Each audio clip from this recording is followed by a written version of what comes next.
Malankara orthodox സഭയുടെ കാതോലിക്കായും മലങ്കര മെത്രാപ്പോലിത്തയുമായ പരിശുദ്ധ ബസേലിയോസ് മാർത്തോമ പൗലോസ് ദ്വിതീയൻ കാതോലിക്ക ബാവായും പരിശുദ്ധ സുനോദോസ് സെക്രട്ടറി അഭിവന്യ മാത്യൂസ് മാർ സേവേരിയോസ് മെത്രാപ്പോലിത്തയും അനുഷ്ഠിക്കുന്ന ഉപവാസ സമരത്തിന് ഡാലസ് സെന്റ് മേരീസ് ചർച്ച് പരിപൂർണ പിന്തുണ പ്രഖ്യാപിച്ചു.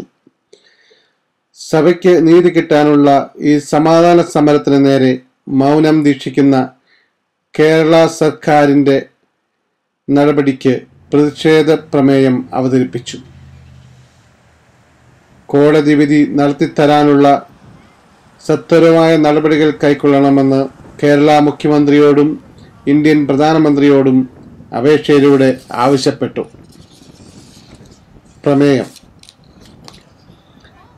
ബഹുമാനപ്പെട്ട ഹൈക്കോടതിയുടെയും ഇന്ത്യയുടെ പരമോന്നത നീതിപീഠമായ സുപ്രീം കോടതിയുടെയും തീർച്ചപ്രകാരം മലങ്കര ഓർത്തഡോക്സ് സഭയ്ക്ക് അവകാശപ്പെട്ട Kolenchery Saint Peter's and Saint Paul's പള്ളിയിൽ നിയമവാഴ്ചയ്ക്കെതിരായി അതിക്രമിച്ച് കടന്ന് കൈവശപ്പെടുത്താനുള്ള വിഘടിത വിഭാഗത്തിൻ്റെ നീചമായ പ്രവർത്തനത്തിൽ Dallas Saint Mary's Farmers Branch ഇടവക ജനങ്ങൾക്കുള്ള ശക്തമായ പ്രതിഷേധം രേഖപ്പെടുത്തുന്നു.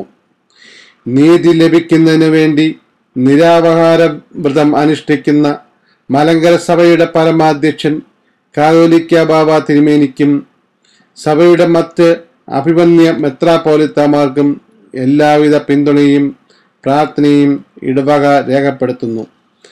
എത്രയും വേഗം ഓർത്തഡോക്സ് സഭയ്ക്ക് അവകാശപ്പെട്ട ദേവാലയം പരിശുദ്ധ കാതോലിക്ക തിരുമേനിക്ക് കൈമാറണമെന്ന് ബന്ധപ്പെട്ട അധികാരികളോട് അഭ്യർത്ഥിക്കുന്നു. ജയ് ജയ് കാതോലിക്കോസ്, ജയ് ജയ് കാതോലിക്കോസ്.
അവിടെ അംഗങ്ങളായിട്ടുള്ള 2000-ഓളം വരുന്ന കുടുംബങ്ങളിൽ 1631 കുടുംബങ്ങൾ ഓർത്തഡോക്സ് സഭയുടെ അംഗങ്ങളാണ്.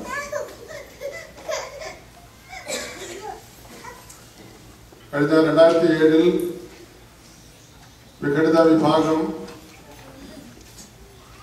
ദേവാലയത്തിന്റെ ഉടമസ്ഥാവകാശത്തിന് വേണ്ടി ഹൈക്കോടതിയിൽ ജില്ലാ കോടതിയിൽ കേസ് കൊടുത്തു. അതിന്റെ വിധിയാണ് ഇപ്പോൾ വന്നിരിക്കുന്നത്. ആ വിധിക്ക് സ്റ്റേ ആവശ്യപ്പെട്ടുകൊണ്ട് ഹൈക്കോടതിയിൽ അവര് പെറ്റീഷൻ കൊടുത്തു. ആ അപ്പീലിന്മേൽ അപ്പീൽ സ്വീകരിച്ചു. പക്ഷേ ഈ വിധി നടപ്പാക്കുന്നത് സ്റ്റേ ചെയ്യണമെന്നുള്ള അവരുടെ ആവശ്യം ഹൈക്കോടതി തള്ളിക്കളഞ്ഞു. അതിനുശേഷം പള്ളി അവിടെ ആരാധന ആരംഭിച്ചു. ഏതാനും ദിവസങ്ങൾക്കകം ആരാധന വീണ്ടും മുടങ്ങുവാനിടയായി. ഈ സാഹചര്യത്തിലാണ് പരിശുദ്ധ ബാവ തിരുമേനി ഈ വിധി നടപ്പിലാക്കി തരുവാൻ വേണ്ടി കേരള ഗവൺമെന്റിനോട് ആവശ്യപ്പെട്ടു. വിധി പ്രസ്താവിക്കുന്നത് കോടതിയാണെങ്കിലും അതിന്റെ എക്സിക്യൂഷൻ എന്ന് പറയുന്നത് സർക്കാരാണ് നോക്കേണ്ടത്.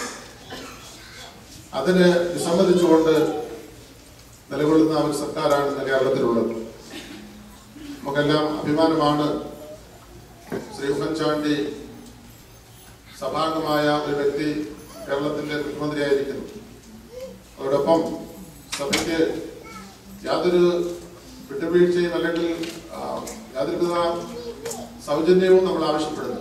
എന്നാൽ കോടതി നമുക്ക് തന്നിട്ടുള്ള അധികാരങ്ങളും അവകാശങ്ങളും നടത്തരുവാൻ മാത്രമാണ് നമ്മൾ ആവശ്യപ്പെട്ടിരിക്കുന്നത്. അത് ഇന്നുവരെയും നടത്തി കിട്ടിയിട്ടില്ല. പരിശുദ്ധ ബാബാതിരുമേനിയുടെയും സേവനസിരുമേനിയുടെയും ആരോഗ്യനില വളരെയേറെ മോശമായിക്കൊണ്ടിരിക്കുകയാണ്. കേരളത്തിൽ അധികാരവർഗം ഇങ്ങനെയുള്ള ആവശ്യങ്ങൾ നടത്തിത്തരേണ്ട ഉദ്യോഗസ്ഥർ ഇത് കാണുന്നില്ലേ, അല്ലെങ്കിൽ കണ്ണടച്ചുകൊണ്ടിരിക്കുകയാണോ എന്ന സംശയമുണ്ട്. ഈ സാഹചര്യത്തിൽ പരിശുദ്ധ ബാബാതിരുമേനിയുടെ കൽപ്പന അനുസരിച്ച് എല്ലാ ദേവാലയങ്ങളിലും ഒരു പ്രതിഷേധ പ്രമേയം വായിക്കുകയും ഒരു മൗന പ്രകടനം നടത്തുകയും സഭയോടുള്ള പരിശുദ്ധ പിതാക്കന്മാരോടുള്ള നമ്മുടെ സോളിഡാരിറ്റി നമ്മുടെ അവരോട് ഐഡന്റിഫൈ ചെയ്യുന്നു എന്നുള്ളതിന്റെ പ്രതീകമായിട്ട് ഈ കാര്യങ്ങൾ ചെയ്യുവാനായിട്ട് ആവശ്യപ്പെട്ടിട്ടുണ്ട്. കോട്ടയം